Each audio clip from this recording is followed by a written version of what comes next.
కార్యక్రమంలో భాగంగా వ్యవసాయ యోగ్యమైన భూములన్నింటికి రైతు భరోసా పథకం కింద నిధులను ఇవ్వడం జరుగుతుంది.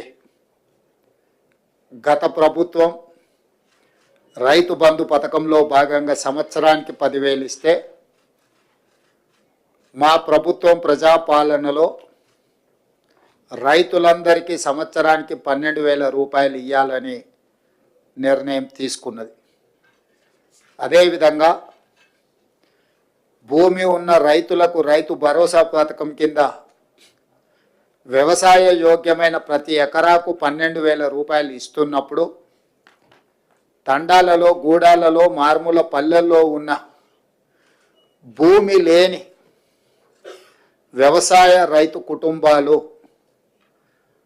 భూమి లేకపోవడం ఒక శాపము, ప్రభుత్వం మమ్మల్ని ఆదుకోకపోవడము ఇంకొక శాపము అన్నట్టుగా పాదయాత్రల సందర్భంగా అటు భట్టి విక్రమార్క గారికి కానీ నాకు కానీ ఈ మధ్యకాలంలో మా మంత్రివర్గ సహచరులు